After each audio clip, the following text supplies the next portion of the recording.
Romen back with us. Welcome along, mate. Great to have you back here. We're talking once again about fishing for our native freshwater species, which of course is your bag, mate. So all about cod and yellas, and with cod season kicking off again tomorrow. Surprised you got time to talk to us, mate. Yeah, thanks, Greg. Good to be back. And yeah, cod season's just a few hours away. You can see I'm already dressed, ready to go. Not so casual this time, but yeah, we'll wait and see what the weather does. But yeah, let's talk some fishing. Got the sun protective gear on, mate. You got the bright lights above you, just keeping the lights off your head. It's all good, mate. We're going to have a bit of a chat, just generally for the next couple of minutes, give people a bit of an opportunity to come into the room. Those that are joining us, we're on about 5 different Facebook pages at the moment. We're on YouTube as well. We're on the Doc Lures website. So say hello. Let us know where you're coming in from. We've got Bot coming in from YouTube there. Wants to know what's the best cheese, mate. I'm guessing you might know who this character is. We've got Brad Passfield coming in. Good to have you here, Brad. Should be a good session. I'm sure Brad will have plenty to ask and plenty to contribute. So, Romen, tell us, mate, start of the cod season, where are you going to be fishing those first couple of days? We're going to have people following you around all over the place. Oh, they probably do anyway. Well, it really depends on the weather.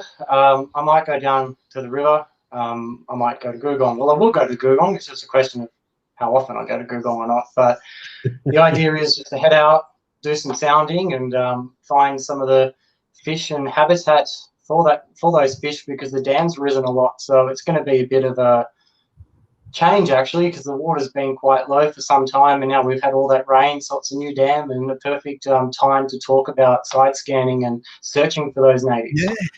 Yeah, because last time we really focused on that vertical fishing. We'll probably talk about that again tonight as well, of course, because that's something that you do particularly well. But yeah, we didn't talk much about side scan last time because it just wasn't really appropriate for the circumstances. But when we spoke on the podcast, well, what, 2 or 3 weeks ago, I suppose, maybe even more, I don't know. But you were saying then that Googong was rapidly rising, water levels were coming up, water was getting a bit coloured, and the fish were starting to come on the chew. Where is it now, mate?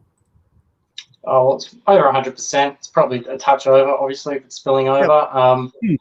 Yeah, the Yellas for the springtime had about 3 false starts. It got warm and then rain, cold, and then murky, and then happened again. And, it's been very up and down in a lot of storages, actually, in terms of golden perch. Even Windermere's been very tough from what I hear too. So, yeah, I think summer's a godsend for everybody. We got that really hot weather coming, so it ain't going to get cold from here on in. So no, you're not going to get cold, and hopefully the fishing's going to be hot too. That's what we're all hoping for. So, yeah, all right. Yeah. So, Googong, when it's full, mate, tell us about the types of structure where the cod tend to hang out. So we're coming into the warmer months. That rain came fairly late in the season, so you got rain down there. Towards the end of spring, the lake's full, the water's warming up. What does that mean? Are the cod going to be on the chew? That's a good question. We haven't had 3 months. Haven't fished for them for 3 months, so a lot can change. Whenever there's a big change like that, so whenever there's a big change like that, it's either really good or really bad. It's hard to have a happy medium, but I'm tipping it's going to be quite a good one.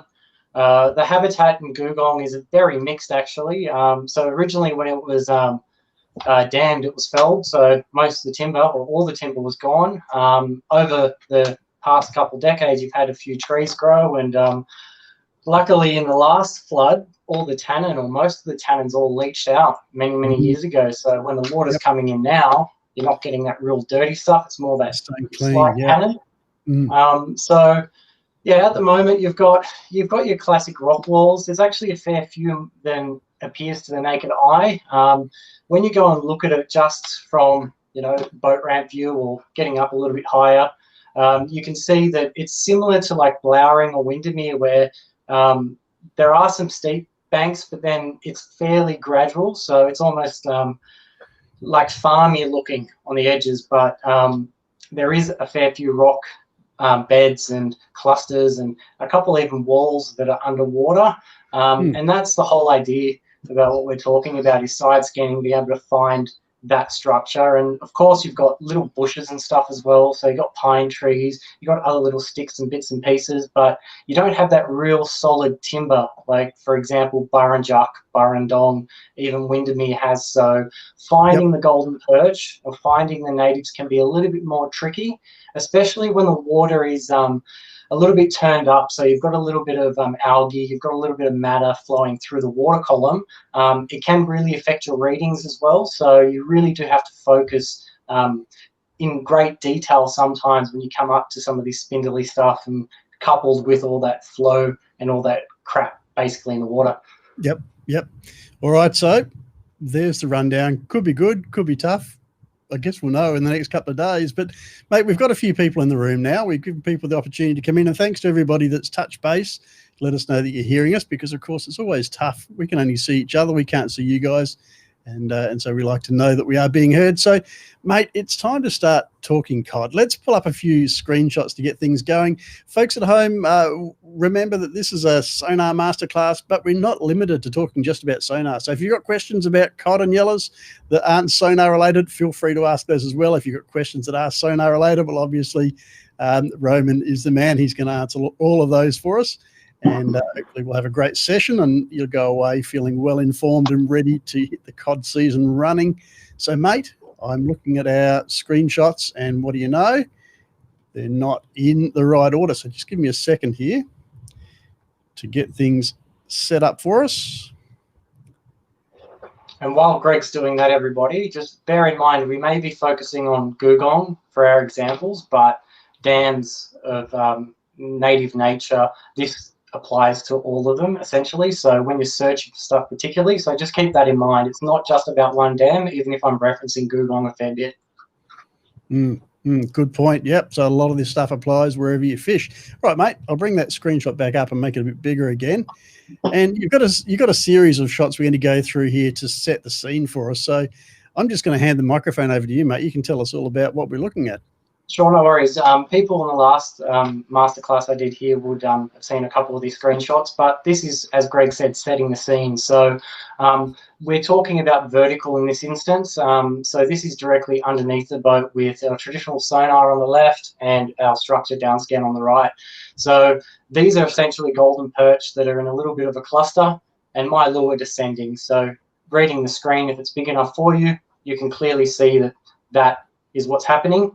So we'll move through a few more of these screenshots, and again, down scan, you've got a nice big cod sitting down just below or just alongside that rock at the bottom of the screen, and you've got a big school of redfin perch. So when we go around sounding, side scan, down scanning, whatever, we're looking for that bait ball, particularly in spring when all those reddies and bait fish have just schooled up, depending on where you are.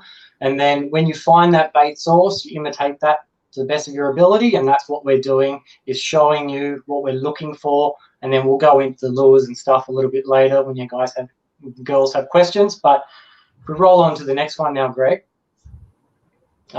Here, a bit of a mixture of the two there. So basically we've got some golden perch down in the V, close to the middle of the screen, and then you've got weed and a couple sticks on the far left-hand side of both those screenshots. On the bluer one and the darker black background, you can see there's some more highlights.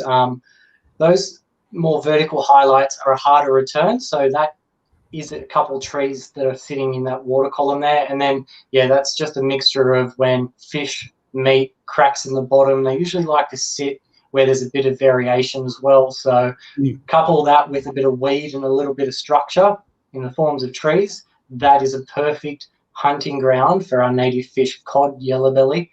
And eyes are on the top of their head. They love sitting close to the bottom and hiding in that stuff. Good stuff. And here we go. So this is the side scan. So you got the side scan down the bottom, and then you've got the split of both sonars at the top. So you'd structure down scan in your traditional 2D. And what we're looking at here is a couple fish that are just hiding in that little depression. And you'll be able to reference between all these screenshots here, or this particular screenshot and the 3 screens, that you've got a rock which is down underneath those fish on the top 2 splits, and then you can actually see that on the side scan there. You can see that bit of shadow. So that rock is just a wee bit off the bottom. So essentially with your side scan, what we're looking for and what is your friend is shadow. So whether you see a really tall shadow, that generally means something is risen off the bottom, and if it's not casting much of a shadow or no shadow at all, it's on the bottom itself. If we're looking at the center line there, that's the boat, and out towards the sides there where that darker water is, that's essentially what's underneath the boat. And then from there, you've got the contours which are coming up. So that's scanning out to the side as much as you choose to do so. And essentially, the harder returns again are going to be something that is like a rock.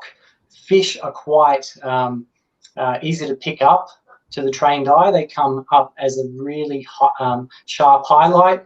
Depending on the size of the fish and the angle that you scan them, though, they can show up to be a little dot, a little rice grain, so a little bit of angle, and then you've got your football blobs as well. And when you get a really good scan, and especially if you're using your 3D structure stuff, you can get a really, really good image of the fish as well. And when you're looking at fish too that are high up in the water column, you will often see a little spot, so a shadow away from that fish. It could be, if we're looking in reference to the actual screenshot, a centimetre or 2 away from it.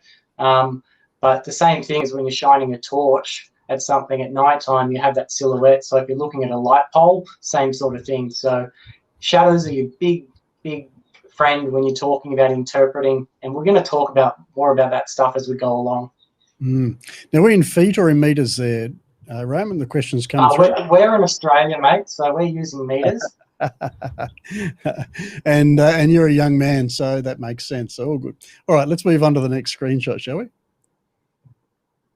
So similar to one of the previous screenshots, you've got a depression, so a little V, coupled with a bit of structure. In this term, it's a really thick weed bed, but you've got quite a big drop and a big rise, and that's the stuff I'm looking for when I'm sounding. Whether that's on the side scan, you're going to find on the side scan that you're going to have quite a bit of shadow when you come up to a rock of that height out to the side. But when we're vertical, we're looking for that big drop. We're looking for that bit of structure, and obviously you can see there with the indications that we have a couple of fish sitting high up there. They're your golden perch or your larger redfin. And the really big bonus with the Lowrance sounders is all the current models have fish reveal, and what fish reveal is essentially highlighting the bigger arches on the 2D, so the more colorful side that you've got there, and they're overlaying it essentially onto the structure scan so it pops out. And that's a really good feature for people coming into fishing, because you can more easily distinguish those fish that are hiding, and this is a good example of that. You look on the left, and to the untrained eye, it's very hard to spot a fish within all that cluster. It's very dense, but you can look straight away on the right-hand side there. You've got those highlights that just pop out. So bear that in mind if you're looking to buy a new sounder and you're just getting into the sounding game and interpreting fish.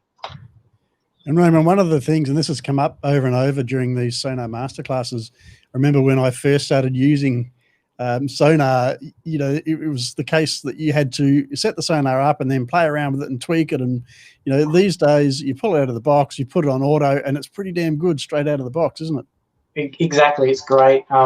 With shallow water fishing, and that's what I do, freshwater fishing in all essence is shallow water. And when I say shallow water, I'm talking 10, 20, 30, 40, 50, 60 meters, that sort of stuff. That is shallow in the grand scheme of things. So I really don't adjust my settings too much. Leave it on auto. I may up and down the contrast, adjust the surface clarity if there's a lot of clutter in the water, but it's really minute changes, and that's the bonus with our form of fishing. You're not fishing that really deep stuff as you would be if you're going out on the coast, on the reefs, you know, that deeper water. So there's not too much of adjusting that you need to do. And that's a fantastic thing about technology across the board these days for sounders. Yep, absolutely. Now, mate, we've got a question from Cameron. He's asking on that structure scan. Correct me if I'm wrong, Cameron. I think this is what you're asking. On the structure scan there, on the left and right of the weed, you can see some colour there. Is that just hard bottom showing up there, mate? Yeah, so if we're talking about the left-hand side, so the more colourful screenshot, the yellow is more your hard compacted bottom. So whether that be rock, compacted sand, stuff of that nature, or hard mud, like not dried up, but you get what I'm saying, that compacted stuff, that's what that return is. So when you're looking at that weed, it doesn't have that textures or that color because it's not that hard structure. And on the right-hand side there on the structure scan, you can see just a thin yellow line there on the surface. That's just the hard bottom coming up again in structure scan, I assume. It's very hard for me to see that from here, but yeah, so essentially that sometimes will be the case. Generally, when we get to a couple other screenshots where you, if we get time, because we've got so many here, there is a couple from memory that have a fish sitting on the bottom, and it's more easy to distinguish what a fish is. But generally, if it's that thin and it's on that contour, it can be the bottom itself. Okay, cool. All right, let's move on. I think we're now into your brag shots, mate. Oh, okay. Right, already into there. That's cool. Well, this is simply a cod, Murray cod, casting against the bank. So we talked a lot about vertical fishing in the last podcast. So this is traditionally casting the bank. So when we're going out scanning, I'm also looking up the bank. So a happy medium, what I like to do when I'm scanning is generally, if I'm scanning, let's just say 10 meters of water, I'm usually wanting to have my side scan set to about 20, sometimes 30, so more, just double or a little bit more, just to get that clearer shot. And I'm searching for those fish that are sitting up on the bank, as this fish was in this particular instance. This fish was sitting in quite shallow water.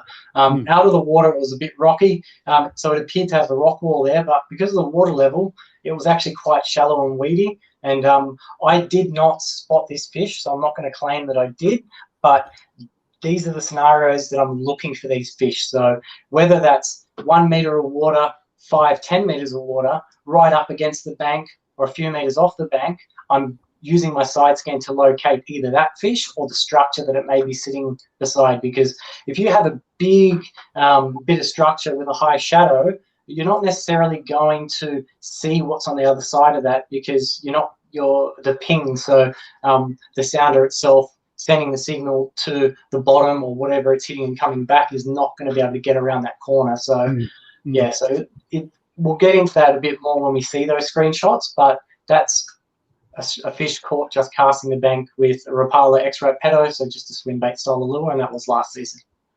Yep. All right. Now we've got a bunch of brag shots here. Do you want to just go through those and then we'll move on to the screenshots of Sonar, or do you want to move on to screenshots? So this particular fish was one of the fish that I caught during this spring when it was a really tough bite. I was utilizing my side scan. I was actually going through really spindly trees, and the fish reveal was a real big bonus for me, because sometimes it can be quite difficult to pick up fish on the side scan. Like I said, when you have a lot of clutter in the water, and of course it does affect the range that you're actually sounding to the side. The 455 frequency, for example, is what I usually run for my side scan. That gets you quite a wide array of distance both sides of the boat. But in this instance, I did actually change that to the higher frequency. The higher frequencies generally will actually create more separation with the fish to the structure and be a little bit easier to see. But the big thing is you just have to bear in mind that if you do go to that setting, or that the higher hertz, you're going to lose quite a bit when you're trying to do a big scan. So let's just say you fish are really quiet, like it was in this instance. Doing a big scan, you're going to be missing quite a lot. So in this instance, I just projected a little bit further with a smaller cone, got a bit more separation, was able to distinguish these fish sitting on this spindly stuff. And then I had my Lowrance live site, which is live sonar technology. We may have a video here to show you of stopping on these fish and then being able to adjust my retrieve and throw down several different lures, which I did to get them going. So when you're golden perch, yellow belly, callop, whatever you call them, when they're a bit finicky, having all this sonar technology is fantastic for spotting them, but it's another thing catching them. But having that ability to side scan them, down scan them, adjusting your frequencies just a little bit, like I said, freshwater, don't need to do too much, then dropping down your live sonar, it all works well to give you that best chance of catching the fish. Not going to guarantee you fish, but that's what I did with this fish, and you'll see a little video of another fish from this school using that method of live sonar. Mm. This was quite a big fish, actually. This was 64 centimeters, only caught a couple of months ago during the springtime. This was working a blade off the bottom in a really shallow corner of a bay, and I was utilizing my side scan to actually project out sideways and not spook the fish that are in the shallow water. So another perfect example of side scanning effectively is in the real shallow stuff.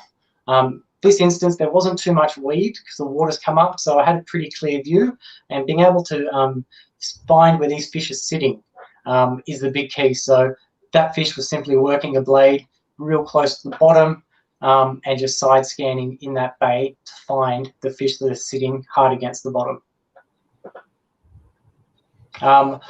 Well, this is a fish that I caught a couple of years back, actually. This is quite a monster golden perch. It only was 65, and I'm only saying only 65 because it weighed about 9 kilos. So it was an absolute horse of a fish. So you can see the shoulders in that fish. This one was simply tracking down to the far reaches of the dam and having my traditional sonar just and my structure down scan going.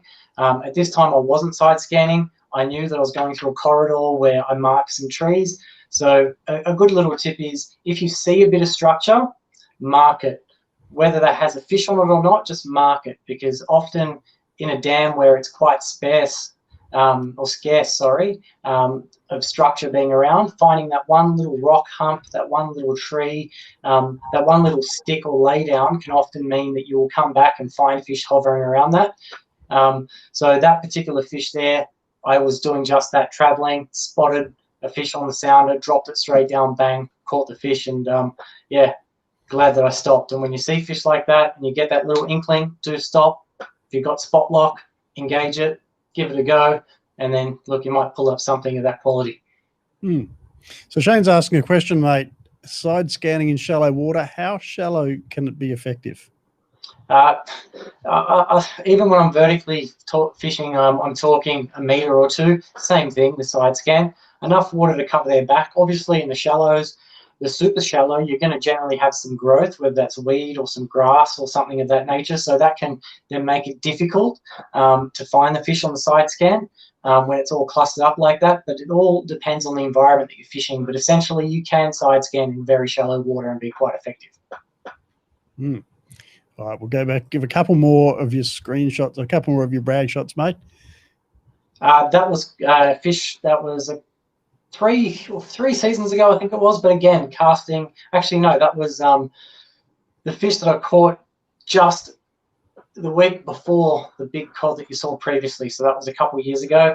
Casting the Rapala X-Ray pedo again, just scanning the banks, locating the fish, and just casting the edges. And what I like to do is stick away from the fish when I'm casting the banks.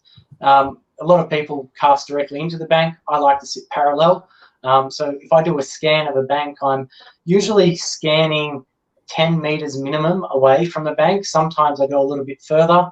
I want to get that detail though, so I generally just sneak up with my electric, and you're scanning fish that are sitting up on the bank, especially in winter time when it's cold and they sit on the bank for a little bit longer. But in summer, morning and evening time, doing the same thing. Yeah, so that's pretty much just a carbon copy of what I was doing previously. So once we get into the screenshots, you'll get a bit more substance of what I'm talking about. That's that big 65 that you see in the previous shot as well, so just a different view. Vertical fishing, as you can see the Rapala rip and wrap there. All right, on to some screenshots. We've also got a question from Ben, so I might just zap over and we'll have a talk to that first. So Ben's question, mate's about tackle. What's your favourite baitcaster and what size braid and leader do you use? Well, up until about 6 months or 6 to 9 months ago, I wasn't using these reels, but I can tell you what, they're really good. And I'll try not to break rods here, but you put your rod through the fan or anything like that? No fanning that. So these are the 13 fishing series of baitcaster reels, and these are just ridiculously awesome. And I use ridiculously awesome because first time I took these out was when it was blowing an absolute gale, and it's on my Roaming Productions Australia page on Facebook, and I'm absolutely punching casts in the wind the first time I used them. Didn't even need to adjust them, and the distance I was getting casting these was just phenomenal, and just the smoothness of the reel and the drag pressure as well. I think this one's got 25-pound drag, and it's quite a small profile baitcaster, and it's just silky smooth. So that coupled with the castability, it's just perfect for targeting big cod, having that drag pressure and just that smoothness to even fish with the heavier braid and get that feel as well. Reels do have an impact as well. It's not just the rod and it's not just the line. The reel itself can give you a bit of extra feel and can make the difference. There you go, Ben. So there's a couple of things to put on your Christmas list, mate. Just around the corner. You might score a couple of reels if you're lucky. So, all right, let's have a look at some screenshots, Roman. So first off the rank, tell us all about this particular shot. All right, so whether you're fishing for yellow belly or cod, this is what you're actually looking for. So this is a perfect example of what I was talking about before, having just that little bit on the bottom. So this was quite a flat bottom up until we got to this little bit of rock. There's a little bit of a rock rise in the middle of the screen there, and you've got a native fish just hugging right up on the bottom. And we are in a little bit of depth, so we're about their 10-meter range. So when you're talking about the size of fish in relation to depth, usually when you're in the deeper water and you've got a substantial looking arch or a thicker blob on the structure downscan, it usually indicates a bigger fish. So if that size arch was sitting a bit shallow, it would be a smaller fish. But because it's that size at that depth, we know it's quite a large fish. So this is either a decent sized cod or a nice yellow belly, and the yellow belly in Google are just so fat you can often confuse them for cod. But that bit of structure is perfect when you see that on your side scan or you see that on your down scan. That's the stuff I'm talking about, marking it and always coming back to it. But when you've got that coupled with a little bit of a redfin school just sitting out on the right hand side there and a couple more scattered fish just towards the center and a bit higher, that's your perfect ambush point. But that bit of structure on the bottom is what's keeping the native fish there. And when you have a stable dam, it's really good just to continuously go over these spots, because what you'll find is fish will move a lot, but they often will return to a particular area. So if we think of it like a football field, right, about 100 meters wide, long, and 50 meters wide, whatever it is, those fish are going to be patrolling around that area. They're not going to just focus on the one thing. So be mindful of that. If they're not there now, they could easily be there later, and just map it out every time you go out, find a good snag. Eventually you'll find fish there, and at the right water depth, you can absolutely brain them and keep coming back. And it's quite strange how fish can just refresh. So when people are catching trout, for example, and they're casting up the streams, like I used to do a lot in the Brindabellas, those rapids used to reset quite quickly after you would catch a fish. I find the same thing when we're talking about native fish, so cod and yellow belly, especially in storages where they do a lot of moving and they don't hold a snag like they would so in a river like the Murray or that sort of thing. You've got all these little nuances, and that you can get a lot from just one screenshot. So that's just a little example of how I think about it when I'm going out there, just identifying those spots that I want to fish. Yeah. All right, mate, a couple more questions coming through, so let's just address a couple of those. So Chris is asking about boat speed when you're using your sonar. So boat speed, in Canberra, luckily or unluckily, depending how you're looking at it, it's electric only. So the dams that I fish most of the time are electric only. So I'm just putting along with my electric. When I say putting along, I've got a 10 horsepower Torpedo, so when I'm traveling about 7.5 kilometers an hour. That's not my max speed, but that's the speed that I like to go, one, to conserve battery, but for two, to get clarity on the sounder. So it really just depends on if it's petrol motor, how much turbulence you're getting from your actual petrol, if you're using your petrol to do scanning.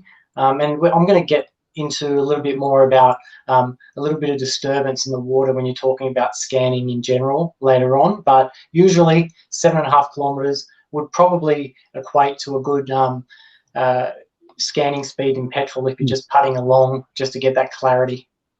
Varies a little bit depending on your boat hull and configuration, all that sort of stuff as well. So there's a lot to it. So question from, excuse me, I'm going to lose my voice here. Question from Mark, mate. So color line preference for fish reveal, overlay, and other colors. Well, what you're seeing there is exactly what I like to use. Everyone's going to have a different view on what's going to be easiest for them, but the traditional color of the 2D sonar on the left, I find that the easiest, whether that's the traditional sonar or the live sight transducer. I find that's the easiest to interpret with the contrast, the white back, obviously the the deep oranges and the blues and that sort of stuff. When you're talking about structured down scan and your side scan, I really like the blue palette. From memory, I think it's number 9. But it's, I find that's the easiest, especially for people that come into the game. I do some sounder tutorials as well on people's boats, and when I take them out, if they have got a color scheme on their branded sounder, I like to stick with that because I find that it's a little bit easier to distinguish those highlights, especially in the waterways I fish where it can be quite difficult.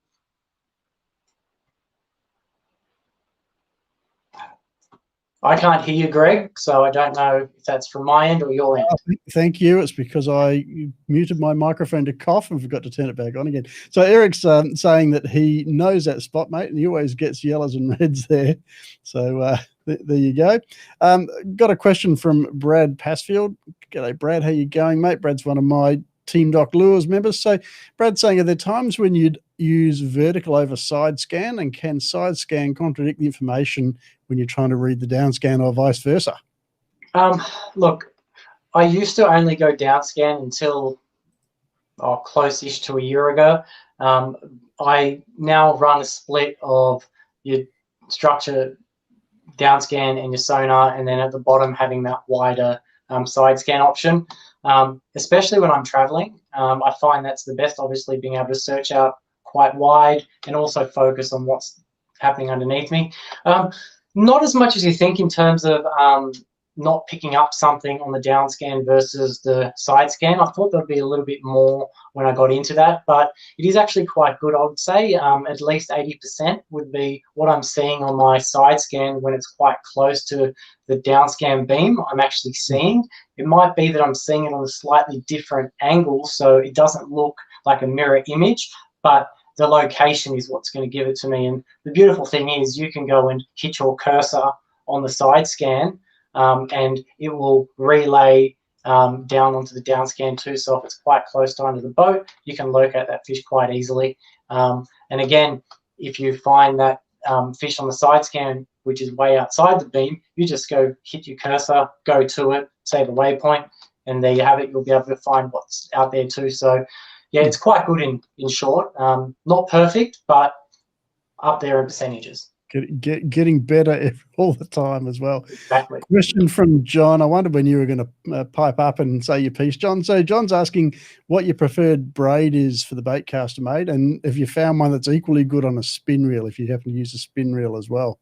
Yeah, so braid-wise, I use Suffolk's 832 when it comes to my really coarse cod fishing braid. Saying that, though, I was using that exclusively over the last 5 or 6 years anyway for my light stuff. Let's just talk about vertically working soft plastics up and down the tree line. You get line twists like you do with any braid, but recently what I've done for fishing that really finesse stuff, whether that's 6-pound, fishing those blades on the bottom or working plastics up and down the tree, that sort of stuff, I've been going to Suffolk's 131 braid, and that's just another league of braid. It's just ridiculous how awesome that braid is. It's It's quite pricey, but it's well worth it because it's a round braid, and it's super, super, super thin. Like I'm talking the 20-pound looks and feels like 8 and 6 pound of some other braids that I've used, but it's silky smooth. Barely any line twist when you're talking about working those plastics up and down the tree, and the longevity with suffix line in general, but particularly those two types is what I use. And the fraying, they barely fray, and that's awesome when you're targeting that big structure, casting spin baits and all that stuff for the big cod. So yeah, that's in a nutshell, that's what I use. And color wise, I used to be the whole, oh, the fish are going to see the fluoro color. But I've come to learn with all the finesse stuff that I'm doing and the technology that we have, it doesn't really make too much of a difference. I like to use the fluoro stuff so I can see my line hitting the bottom, because when I'm vertical fishing, that's the whole point. My lures being on the bottom, being able to easily distinguish when it hits the bottom, counting how long it's on the bottom for, or when I'm casting my swim baits, that sort of stuff as well, seeing how far in the water column I am. So yeah, that's it. Sorry, long and short, but I love that braid, and yeah, it's hard for me to get off it. Long is what John likes, and John and I have had a couple of discussions via email about braids recently, so I'm sure there'll be a little bit more to follow after that little rundown. So thanks for that, mate. Question from Jeffrey, and I think it may have been then replied to by somebody. Where are we? I know. So he's asking what black lines on the sounder mean, and then he's clarified when he's on side scan. Side scan, I assume, not side scam, because some of us here might have a side scam. But hopefully that's not what we're talking about. So black lines on the side scan, man. Jeffrey, if you've got an image, if you've got a screenshot of that, you should be able to post that to us in the chat here, and that might help us to figure out what it is. I think I know what he might be talking about. He said structure scan, correct? No, he said side scan. Okay, black lines. I haven't really seen too many black lines. Usually if I find a problem or if I find something that's a bit strange that I haven't seen before, I usually just YouTube it, because it's like those things. There's so many things that can show up on a sounder. There's so many nuances in settings. You're not always going to remember things unless it happens. So I can't really tell you without seeing it. I have to replicate it myself to really get a full understanding of it. The other thing you could try as well, Jeffrey, is just take a screenshot and post it on the Lowrance Facebook page and ask the Lowrance guys. They may have seen it before. They've seen a couple of things in their time over the years, I'm sure. Maybe someone there can help you out as well. So John's very happy with his answer about the braid. So thank you for that, Roman. Answer the next question as well, because he's just about to spill up his tranks. So good stuff. All right, mate, let's move on to another screenshot and have a look at what we've got here. Okay, so we're in a little bit shallower. So before I was talking about deep water, the 10-meter range, how fish appear a little bit smaller, but in fact they're quite bigger. So when we're looking at the shallower stuff, so 2 to 5 meters or 2 to 6 meters, stuff of that nature, you really got to think about what these fish might be. I know that these fish are golden perch, quite big returns. And the one on the far right, you could even mistake for a cod, depending on the storage as you're fishing and the nature of how big those fish are too. They're really big goldens that are there. That one on the right is quite a substantial fish. So they're goldens, me scanning the bank.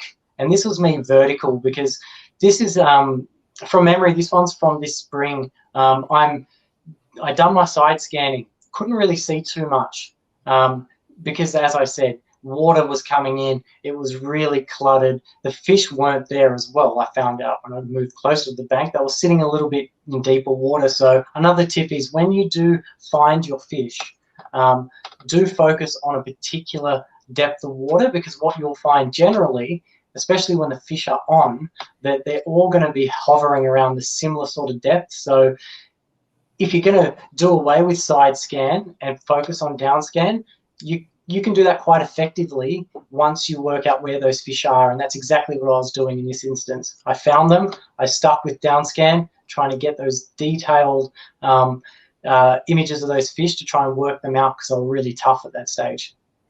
Yep, excellent. And Thomas Pinter, g'day Thomas, good to have you here, mate. Thomas says the images are excellent, mate, and I tend to agree. It's almost as though Roman's done this before, I'd have to say. So thanks, another question coming through here. from Mark Byrne. He's asking what the black, not so strong arches in the middle of the water column are on down scan. Okay. He's probably to a previous one. Let me bring that back up. Okay, so when you're talking black, I assume you're looking at the left-hand side. So they can be fish moving in and out as well. So in this case, if they were fish, they would be a smaller fish, whether that's a redfin that was moving through. But also those lines can be indicative of your lure as well. So if you're casting across the bank and then reeling it back in, you'll see that your line across the bottom will be tracking along as well. So you're seeing some of my screenshots zigzags as well. And that's purely my lure bouncing up and down. So it can be a couple things or a few things, but in this instance, I dare say that this is my actual lure moving through as I'm casting. Okay, cool. Question from Shane. He's asking, what tips do you, oh, hang on, sorry, I'm one question ahead of myself. With side scan, do you deduct the depth from the side meters, i.e. 20 meters, actually 15 meters in 5 meters of water? So let me go back to a side scan. No, that's okay. It's all good. I think I've got a good sense of what he's talking about. So if we're looking at the side scan image when it comes up here at the bottom of the screen, so the center line is essentially at the boat. So I'm counting from that point onwards. And that's how I identify my fish. Like I said, I usually go over to a fish. So you can see that rock that's on that side scan there. That's quite a bit away. That's when I'll move on in, but I count it from the center line. Okay, cool. Another question come through from George. Do you have any tips, mate, for differentiating between yellow belly, cod, and carp on traditional sonar? Yeah, so carp are quite easy to pick up after you've seen them a lot. So generally what carp do, they're a bit of a schooling fish. And they're constantly moving when they're up in the water column especially. So what you're going to see is a lot of thin lines like a kid's drawing with a crayon essentially, and they're coming up and down and around, deep, shallow, they're just doing everything. So when you have a cluster of fish or even a few fish doing that, constant movement, most likely going to be a carp, especially in a carp-infested waterway. Googong, no carp, fantastic. It's either a cod, yellow belly, or your large redfin. But yeah, that's essentially what the carp look like. When you're talking native fish, so let's just talk about the bigger ones. So bigger golden perch and bigger cod, or medium cod, they're still big. You're going to see quite a long, let's just use the boomerang example. If you've got a fish directly under the boat, you're moving across it, it's going to show up as a boomerang. If it's quite a thick boomerang, so as you can see there on the right hand side, that is a bigger fish. So if it's a bit thicker, it's generally going to be your native fish, and they're quite dormant, so they're not moving a lot. So you're going to get a better image of those fish, whether that's the shape of the fish or whether that's the actual definition of how thick that fish is. They're going to be quite stationary most of the time. So that's the big thing. Carp move, they're more squiggly. Your natives are more staying there, solid, stubborn things, lazy to a point. That's the big differences between the two. Okay, cool. Now, John's back with another question about reels, mate. So in the 13 fishing range, what mate, I think it's supposed to be what model size are you using for lobbing the really big swim baits? Because, of course, between brands, the sizes vary a bit, but in Shimano speak, you're using a 200, 300, or 400 size baitcaster. I've never looked at the size of the reels, to be honest. They're all the same size, that's probably why. But when we're looking at it, so they're your standard the baitcaster size when it comes to, back in the day when I used the Shimano Chronarch, that was essentially the size that we're looking at. But the beautiful thing about these reels is the beefed up drag. So you can get away casting the smaller ones on your baitcaster gear, on your swim bait gear, because you've got that power in that drag system. So I don't have the oversized ones at this stage. I've just got the normal ones, and they're doing me just fine. Excellent. Thomas Pinter, you ever changed the color palette for different scenarios, e.g. dam river, side down or side or down image, or do you just interpret certain colors best all around? as I was mentioning before, I like to keep it on those 2 pallets that we are seeing. But saying that, when you have those really tough days, or when you have those days where the water is just filthy, I do like to change it up a little bit. So on the structured down scan, I do change sometimes when I'm either just completely shot mentally and I just want to see something different. I go to, there's like a hot red color, which is similar, I guess, in terms of this traditional sonar, but the background's more of a red. So yeah, that's the other color that I do like on the structure. I do see that in some of your screenshots you use that like light orange or brownie color. I do sometimes use that as well, but 95 at least % of the time I stick with what I've got here. Is it really just personal preference, mate, or do the color palettes?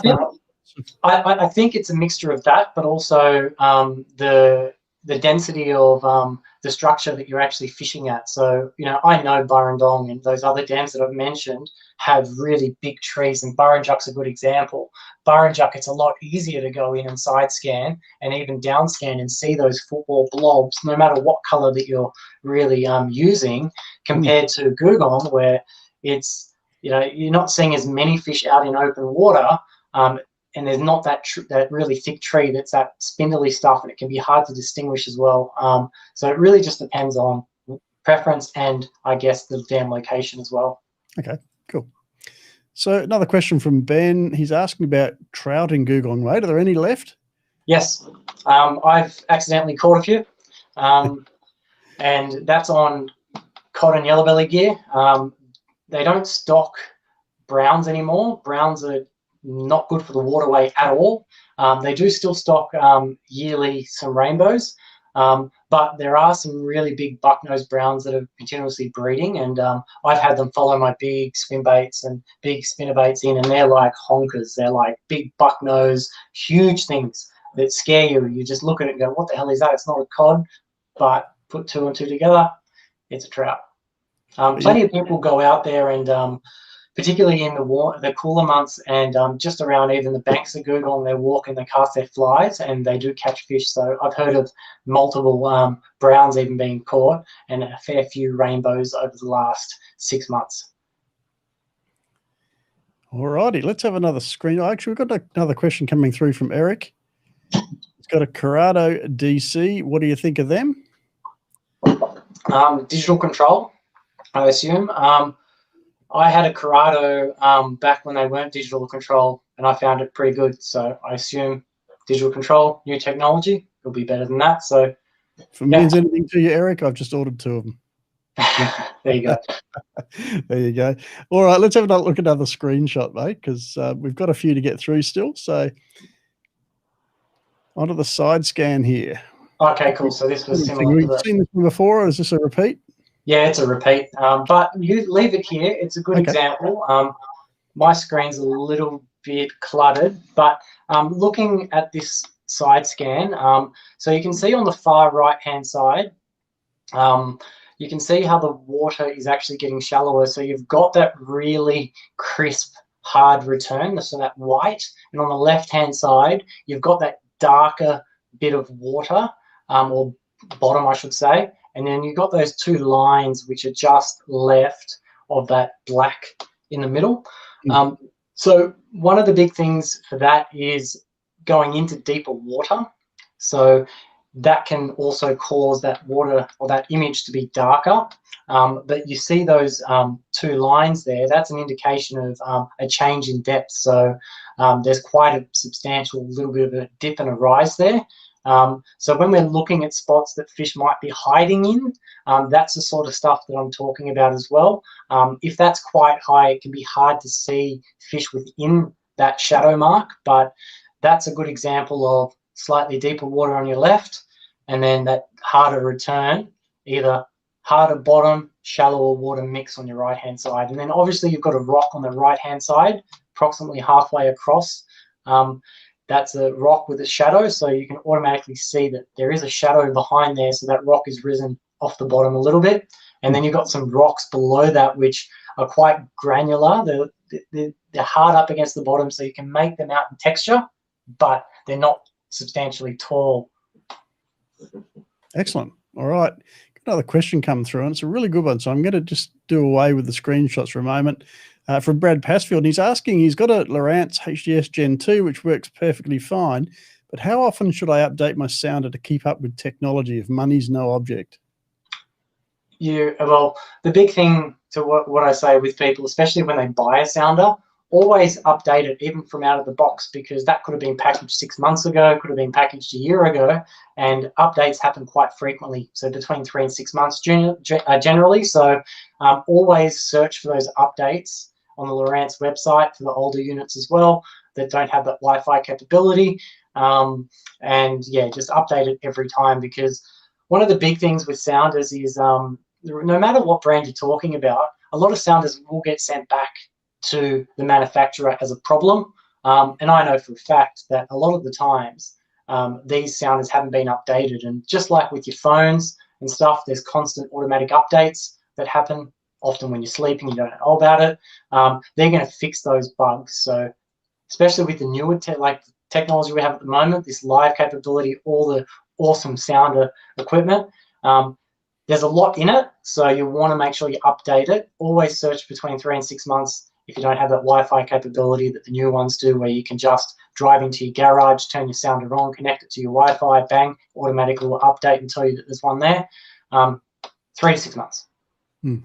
I'm going to get you to expand on that, because I actually interpreted that question differently. I interpreted, how often do I update my hardware? Oh, sorry. Actually, we've got a clarification from Brad coming through now. That's what he's asking as well. So how often would you update the entire sounder as opposed to the software? Depends how much money I've got in my pocket.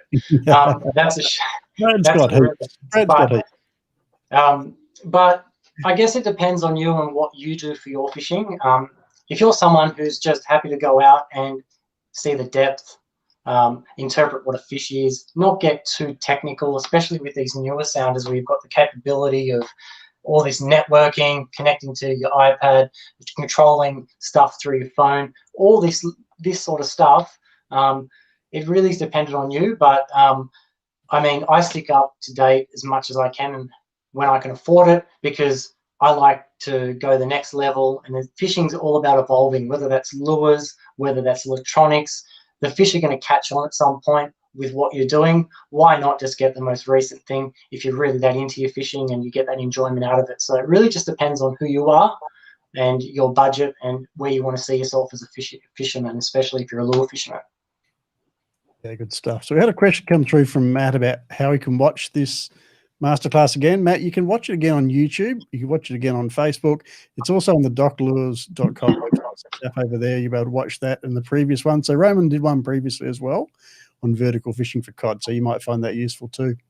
Speaking of vertical fishing, we've got Adam asking, mate, are you looking forward to using Active Target for your vertical fishing? What's Active Target? I'm assuming it's the new technology. I cannot confirm or deny any new technology. Don't know anything about it. No, all good. What do we got now?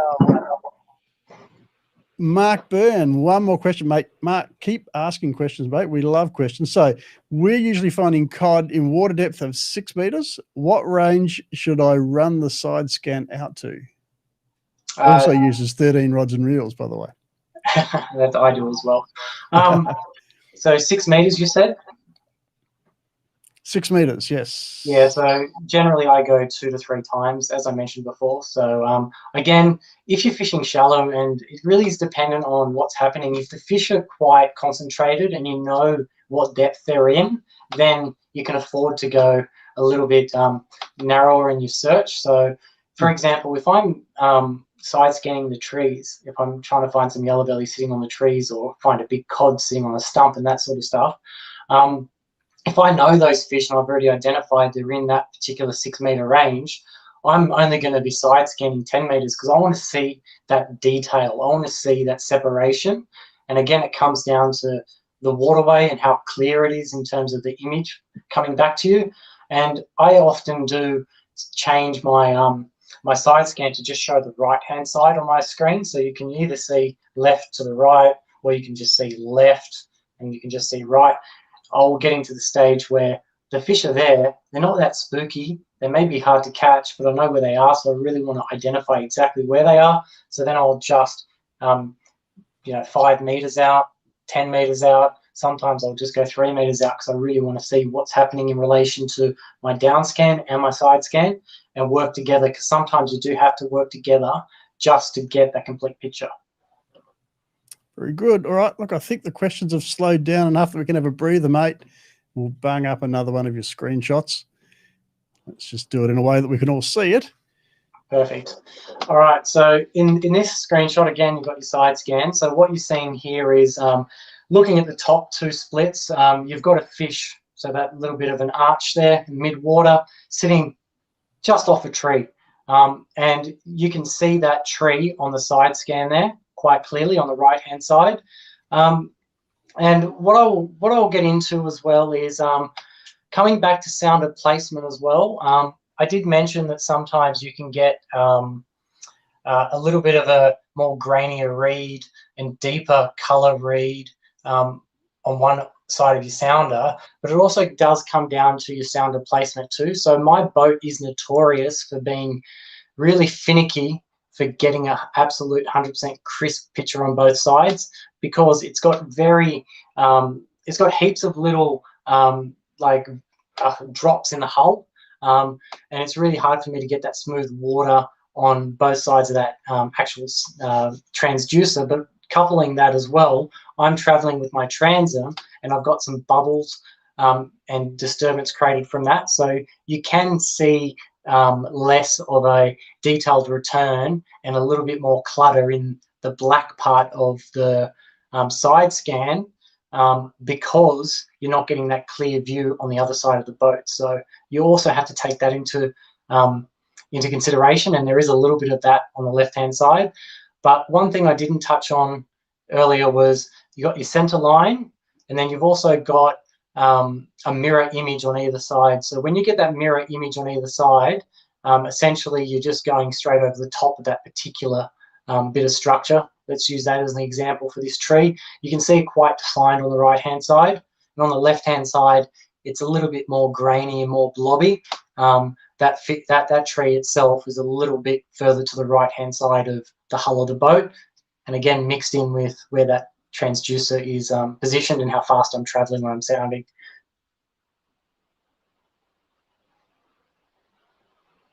On to the next one. Okay, so here we've got a fairly dull looking bank. You can see here on the down scan at the top right hand image, you've got a little bit of a weed bed that's just coming up on this little bit of a drop or rise, depending on which way you're going.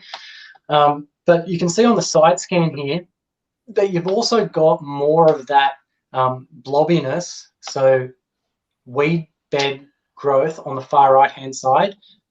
So outside of that down scan beam, you can see that cluster, and it's going into a bit darker, which means that water is not as well, it's getting a little bit deeper, or the bottom's not quite that hard. But in this instance, the bottom wouldn't be quite as hard up against that bank, but you can see some highlights there as well.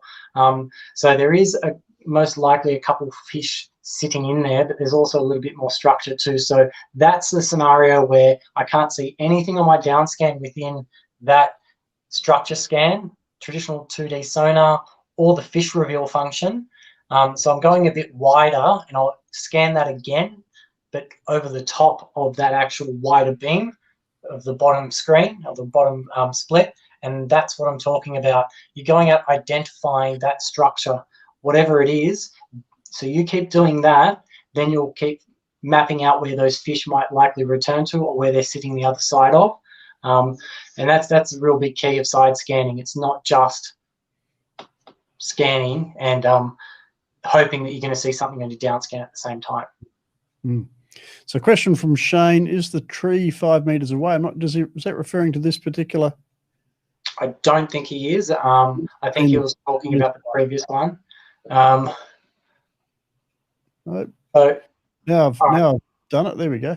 Okay, because we can see that actual tree in the down scan, it's actually within the beam.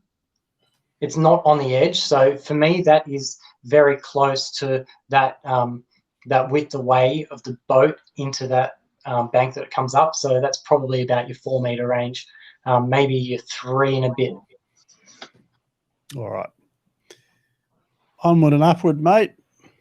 Okay, cool. So this is a perfect example of down scanning and finding a school of fish sitting around a very good likely bit of structure. So some people might go over this and go, oh, there's a heap of reddies there. I don't want to stop. I can only see reddies. But you've got these rocks here. There could be a native sitting on the other side that you can't actually see because you didn't get that complete scan. And that's when your side scan will be very, very effective.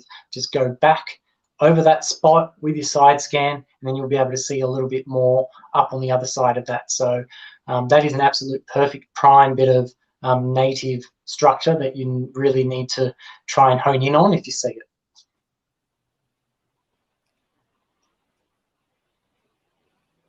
Okay, so here we've got, this is quite an old one, but you can see the split's a little bit different.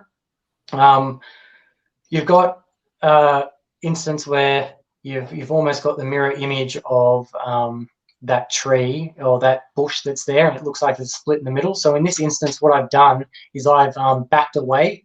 So I've seen this bit of structure, I've come back to it. And so I've got a double scan of it. So it does look quite symmetrical to a point, but when you see this sort of stuff, you've either stopped on an area and the ping's just coming back and back and back, or you've just moved off and come back. So doing this was, the reason for this was because I saw the bit of structure, so I doubled back. So just bear in mind that when you get these readings of this nature, whether that's on your down scan or your side scan, you're just hitting it twice. It's not just a peculiar tree. Some people can get a little bit confused with that. With the fish reveal, you can see there that there's a couple of fish that are hanging off that tree. And again, perfect example of a tree that, or a bit of structure that you should focus on, especially when you're down, when you're vertically fishing, but also if you want to cast your bigger swim baits and spinner baits and stuff against, because you're looking at that depth, which is quite close to the bank still. And many dams, for example, will have banks where you'll have quite a substantial drop just off the bank, but also you'll have banks which do come down quite on a slant, and then once you get to a point, it does drop off. So that little drop is what I call a cod drop, because I find that cod love to sit in that deeper water, be lazy, then move up. And this tree was not too far off that drop. So having that coupled with that change in water depth is just a perfect spot for you to focus on and continuously travel across and study what's happening on that bit of structure. Excellent. Let's just keep rattling through these. Remember to ask questions, guys, if you've got more questions. Meanwhile, we'll just keep going through these screenshots because they're awesome, mate. They are picture perfect, I have to say. Yeah, sorry, I'm using my phone for this. I probably should have been using a computer, so I'm getting quite close to the screen. But with this one, again, a prime bit of structure. You do have fish that are sitting up quite high on the far right-hand corner of the screen. So if you're looking at the structure down scan on the far right at the top, you've got that blob, and that blob is a fish that's sitting up quite high in the water column. And then if you look down on the structure side scan, you've got a faint blob that's sitting up on probably the right-hand side of probably the last quarter of that screen. And that's that fish that's just sitting there. And because it's a bit darker and it's a bit softer on that bank, it's quite hard to see the shadow. But you need to be able to understand what you're seeing on the side scan is generally going to appear what you're seeing on your down scan and vice versa, depending on how far away that fish is from the beam of the boat when you're looking at your down scan. But that's just a perfect example. Again, you got your hard rock, you got a little bit of timber, and you've got your fish that are a little bit scattered. So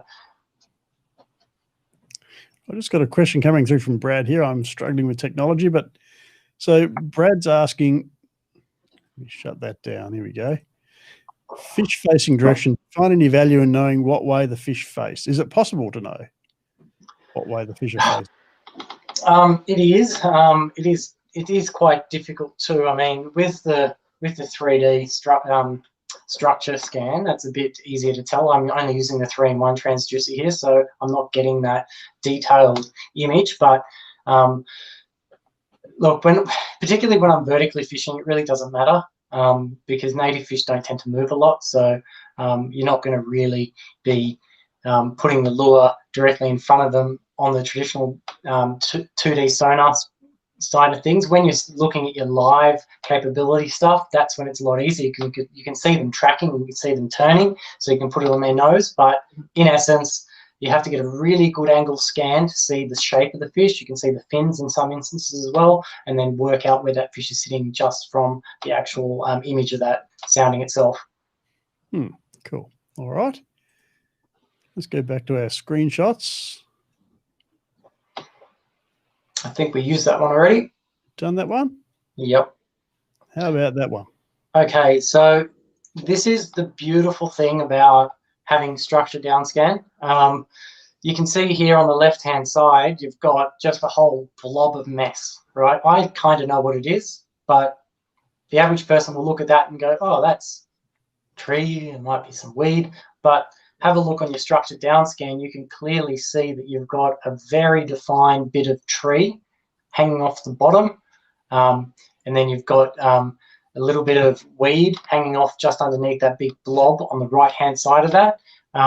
So you've got a whole heap of information there. And you know, with the top level sounders, or not even the top level these days, you can control your electric through your actual units, and that's what you see on the left hand side there. So I'm anchoring and I'm moving with my HDS Live and adjusting my my trolling motor in that aspect. But that's what you're seeing in this instance, and yeah, a perfect example of clarity with the structured downscan. But bearing in mind that I haven't adjusted anything, this is auto.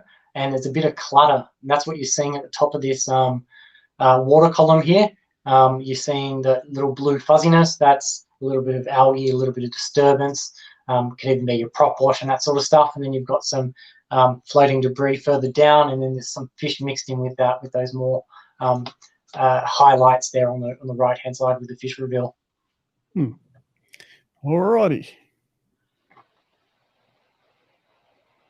Okay, so often what I hear from people, and especially back in the day when I first started, it was said to me that if it's connected to the bottom, it's a bit of structure. That's not the case, especially with the new technology where you can get a fair bit of separation. But this is on the auto setting, so the 455, so I haven't needed to get any separation because I can tell that this on the right hand side is a cod. It's a cod holding the bottom. It looks like it's connected, but I can guarantee you it's not a log. It is a fish. And there's another fish to the left of that, which is more likely a golden perch at that depth. But this is a cod holding on the bottom. And I've mentioned previously, and I'll keep saying it, our native fish love the bottom. They'll hold on the bottom. So it's really important to realize that when you see stuff like this, it's not necessarily all the time going to be a bit of stick on the bottom. If you're not sure, drop your lure down and give it a go. But what you'll find a lot of the times is you'll sound this spot again and it won't be there. So that's what I've done in this instance. This was a cod holding the bottom. That's the diagnostic tool, is it, mate? Logs don't swim. Exactly. All right. Okay, so what we can see here is this is a bit of an example. A Googong is a hard dam to get a lot of fish on, either the side scan or the down scan. They're actually quite hard to spot. They, like I said, they like swimming around and they don't like to stand still when they're sulking. They do it in cover. You just can't get to them. It's really strange.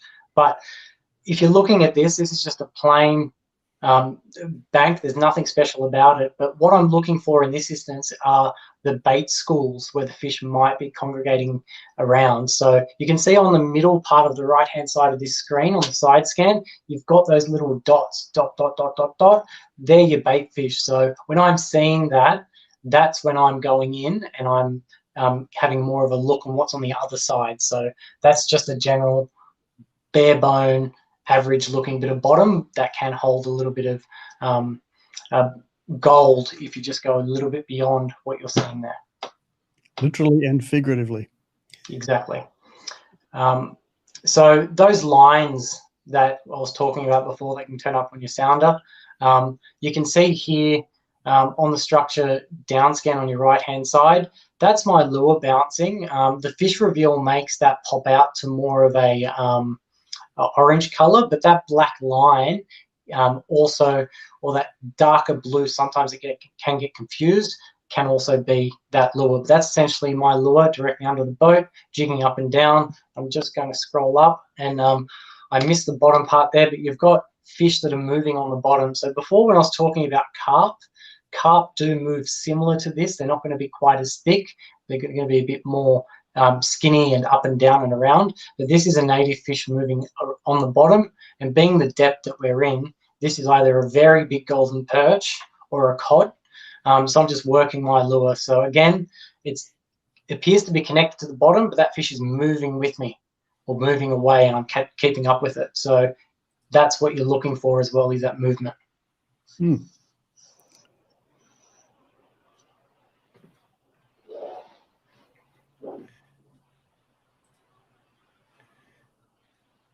Okay, so this is a very recent one. So what you're looking at here is you're looking at a fish sitting up in the water column on your down scan, and then looking down to the right, you can actually see that we've got a heap of shadow, and you've also got a bit of structure down there as well. So that fish is hovering up high, not being able to see him too well down on the bottom. You might think that that fish is that that mark on the bottom of the screen, but that's actually holding off a bit of structure. So this is a case where, yes, you can clearly see there's a fish on the down scan, but you can't quite see him on the down scans, I mean on the side scan. So it's not 100%, but because I can see a fish down there vertically, and I can see that really prime looking structure and that undulation in the bottom, and it's getting harder as it gets out to the right, that is a prime bit of working the bank and casting. And in this instance, I'd be using either a blade or a lipless crankbait and just be casting across that if I don't want to disturb too much and go vertically on top, because it's quite shallow. Again, this is me moving off to the right of that previous one, and you can see that I've got a bit more of that actual scan there. So you can see that that's actually quite a big cluster of what I'm ideally looking for. So you may look at these screenshots and think, oh, you're not seeing too much fish, what are you doing? It's not often, I mean, a lot of people will show you screenshots of fish, oh, that's awesome, you can see the fish, but just as important is what you're not seeing. But you need to be able to understand what you're looking at and look for that structure, because they're going to gravitate towards that structure at some point. And that's when, like I said, mark it, name it, so you know what it is, but that is just absolutely prime territory. Just keep coming back to it. Exactly. I'm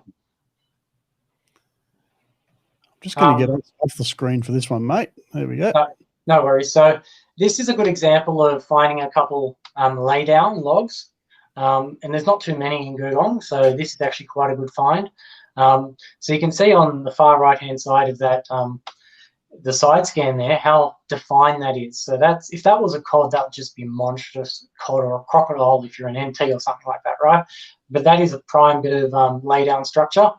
And on the left hand side, I'm actually traveling quite quickly, so you've got that disturbance. So you've got that the bubble trail from a motor, and that just causing issues there, and my scan not getting across to that side. So it's not always about perfect screenshots. This is what a non-perfect screenshot will look like on your left-hand side, but you can see on the right-hand side there's a massive difference in contrast. So it's good to know what's good and what's not good, because you've got to work them together to get a really good picture of the topography of what you're looking at. Okay, so here we have another good side scan image on your right-hand side, and there is a fish that's just outside the beam that's holding on the bottom. You can see a little bit of a shadow, and you can see something that's fairly close to the bottom. So there's a fish that's quite large and in charge, just sitting there. And then you've got a big depression and a big overhang, so you've got that shadow there. So that's just a perfect ambush point. So having that fish sitting there and having some more rocks to the right-hand side of it, having that depression, that is just an absolute prime area that fish will always be around, always. Depending on the water depth, if it rises too much, it might be too cold for them. They may not stick around there, but that is an absolute prime bit of stuff that you always should return to, no matter if it's in a day, months, weeks, years. That is what you need to mentally map and physically map that on your GPS spots. I don't think you could be much clearer than that, mate. I think it was pretty obvious to me that if you're looking for cod, you need to mark that spot. Yeah. Okay, so what we have here is much of the same. So you've got a bit of your structure on the right-hand side. So directly underneath the boat there, you can see on the right-hand side of the side scan split that you've got a mark in there. And that mark there is actually the fish that you can see on the down scan. It's not super crisp where you can actually see the fish reveal pop it out, but that is a fish. It's a little bit more blurry, but it's a solid blur. So you can also see fish that will pop up to be that solid blur. Like I said, stuff in the water, bubbles, that sort of stuff can really affect what you're looking at, but that there is a fish that's sitting behind that bit of weed. And yeah, again, a perfect example of what you should be looking for when you're trying to find active feeding fish, which generally will be hanging around that bit of structure and wait for those bait fish or those yabbies or whatever to come by. Excellent. Got another question come through from Mark Byrne about using the head to cursor on the structure scan in conjunction with motor guide like you can with down scan. Do you know if that's possible, mate? The head cursor, so sorry, you touch head to cursor? Oh yeah, go to cursor. Yeah, you can do that. Yeah. So I had a motor guide for many years, and I used it on my old HDS Gen 2 touch as well. And yeah, go to cursor, no problem. You just got to get the correct wiring. So there's a gateway kit, and there's also something else. It's out of my mind, but you get 2 bits, and you got to connect it to your NEMA network as well. And yeah, I think from memory, it used to be like between $300 and $450 for the pair. Plug it in, and yeah, then you hit the go to cursor, and off you go. It's a massive advantage, especially when you want to pinpoint and vertically fish as well, or just hold the spot and cast the bank if you want to work your bigger baits and that sort of stuff. But yes, definitely go there. If you're thinking about it, do it, because you won't be disappointed. Excellent. Then, Matt, we've been through the entire slide deck now. We've had a look at all your screenshots. So how about if we've got any more questions, I might let you answer those. Shane Ling's asking about pinpoint, and I might see if I can bring up that bit of a video, mate, that I haven't got into the PowerPoint, and see if we can play that. So Shane's question is about pin. Not sure what that means, Shane. Does that mean anything to you, Roman? If you're talking about pinpoint GPS motor guide, then yes, that has the capability of go to cursor. I think there's a pinpoint which doesn't have the GPS. You're not going to be able to do that. So if we're talking about motor guide, I think that's what you're talking about. Okay. So guys, we are getting towards the end while I play around and try and get this video up and playing. If anyone's got any final questions for Roman, now would be a good time to ask them. So Mark Byrne has done it already. He loves it. Excellent. Good. All right. So I think he's talking there about the head to cursor setup for the kit that you were talking about. So any other questions, guys, for Roman while I play around with this? So I'm assuming this video is going to be the live site one. This video is entitled, if I can find it, UCut 202. Just play it and I'll talk about it, but it's all good. I will be talking about it if it's that live site bit of footage that I'm going to show you. I was referencing back to a previous brag pick of a big golden perch.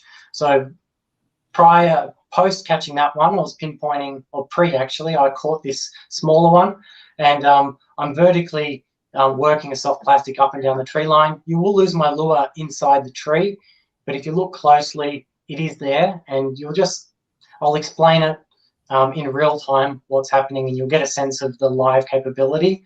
And yeah, that's another exciting thing about the modern age of fishing. All right. Looks like I'm not going to have any problems sharing it, mate. I'm not sure if we'll get sound. We'll see how we go. I think we will. But let's give it a crack. And sorry, it's going to be on not going to be full screen, but just sitting there, so I'm going to drop down the store twitcher nipper, see if we can get this fish. So I'll just drop that down. You should see it falling into the middle of the screen here.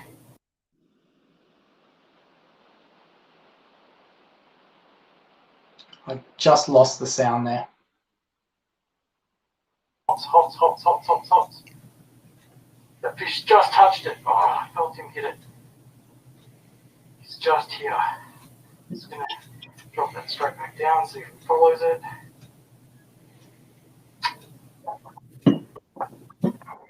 Straight back up and just twitch it in front of this fish's face. The fish seems to have swum away though. See if it will turn and grab it. Oh, it just got spooked. Okay, let's see if we can get another one to come in, because that was looking promising, and then after a little nudge and me giving it a little bit of a shake and bake, it didn't like it and turned back around. So there is a fish. Wonder if it's the same one. Give it a bit of a shake. See that it's level with the lure, and then it's just quickly ducked away. And now I've dropped it down and it's followed it. There's another one just here too. I'm just shaking it. Oh, it's come up for it. Yep, got him. Oh, yep. Oh, that's a good fish too. Feels like a nice golden. But there we go. Oh, it's in the trees. Oh, come on. It's in the trees. I felt it go in there. Oh no, it's in there. Come back out. It's got me Braid. Come out. Oh, I can feel the leader rubbing. Move to the back of the boat here. Oh man. That's what we're talking about. Using that live sight just to see what those fish are doing. On traditional sonar, it's a bit hard to tell what's going on. He's come out a little bit. I've got to be careful because my leader's roughed up. There's plenty of tree out there. Bring it up here. Yeah, it's a solid one. It's not huge, but you can see there it's a nice dugong golden. But using that twitcher nipper, let's get this one in. We got it. Average size dugong yellow here. About 50 centimetre mark on the storm twitcher nipper. Pretty epic stuff here. And you can see on the live side we've got another fish sitting on the bottom. So that old twitcher nipper has done it again for me. Awesome stuff. so there you go. And Shane's made the observation, you just cost me more dollars. I need it. I tell you what, guys, people think these masterclasses are free, and they kind of are, but they're also kind of expensive because you want to go out and buy some gear at the end of them. So exactly. So that actual instance was what I touched on earlier. Side scan these fish, changing the frequencies to try and get a bit of separation, identifying those fish that are sitting in that dense, sticky stuff. So they're really hard to see on the down scan and the side scan. The fish reveal just makes it that much easier, which is why I love fish reveal. And then being able to just pinpoint, sit on top of those fish, and then this live capability gives you that extra bit of something that you can tell when those fish, where they're moving, how your lure's working, and that sort of stuff. And it's always evolving, so it's always getting better. But that's just the next level. And I think that over the next few years, this is the biggest change when it comes to particularly freshwater fishing. In my aspect of fishing, you had your lure changes before, You had your spinner baits, your jackal TNs, your bulk, your gulp grubs, your swim baits. This is the next evolution. It's not even a lure. This is it, and it's exciting stuff. And you can get that. I had to work for those fish. I had to work hard, like 20 minutes of sitting on them to try and get them to actually hit something. But that nuance of how to work your lure, and again, it's not going to catch you the fish. Most people would have stopped on there, seen those fish follow, may not have adjusted their retrieve and their lure type, but that's the sort of stuff that is very exciting. Yeah, being able to see how fish are responding to whatever it is that you change, or the different ways you're working the lures. Yeah, incredibly Exactly. exciting. And Steve Galvin actually has some really good stuff that he's done as well. So if you head over to his page, he's done some really cool little examples of golden perch as well. But yeah, if you want to have a bigger look at that video, go jump on my Roaming Productions Australia page. I'll post that. I think Lowrance actually posted it today as well. So just go to the Lowrance page, much easier. Can't check it out, yeah. So I think we've got one question that we haven't answered so far from Trevor O'Dare. What side of the motor is the transducer on? I assume you must be talking about one of the previous screenshots. Yes. I won't try and go back because I'm a bit afraid I might break the technology. That's okay. I think, so I'll answer both. If we're talking about the boat, I've got it on my right-hand side. So I scan on my right-hand side, which is why you're seeing that clearer image on the right generally, because I don't have to bypass the rest of the boat and also the motor when I'm traveling with my transom.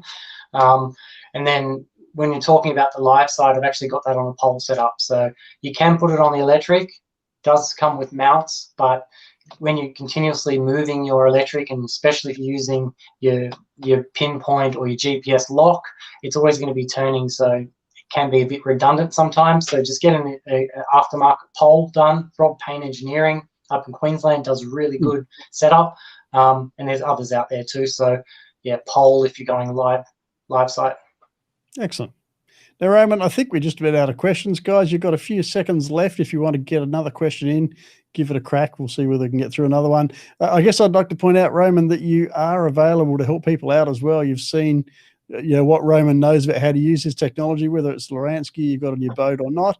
Roman's happy enough to come out. Tell me if I'm speaking out of turn here, mate, but I believe Roman's happy enough to come out and help people understand and get the most out of their sonar. So good opportunity to get in touch with him at Roaming Productions, and you find him on Facebook. We can put a link up on this live stream as well. But if you need a bit of help, here's the man. So Roman, it looks like we're completely out of questions, mate. You've done well. We've gone for an hour and a half, and we've still got plenty of people here on the live stream. It's been a thoroughly absorbing and interesting presentation. Really enjoyed it. We've talked about sonar. We've talked about fish.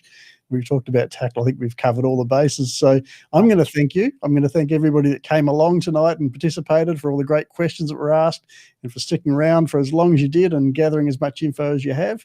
It's been terrific having you here. And also a big thanks to Navico, of course, and Lowrance for putting these masterclasses on and allowing us to bring guys like Roman to the screen to answer your questions and to interact with you live and help people to understand their sonars. So once again, Roman, thank you so much for your time. Thanks, everybody, and we'll see you in the next masterclass. Thank you, everybody, and good luck for Cod opening, which is only a couple hours away. Yes. Probably have a lot of people sleeping right now and not doing anything but getting out there first thing in the morning. So good luck to everybody, and I'll be out there soon, and go catch a big one. Go get into them. All right, guys. All the best. Good night.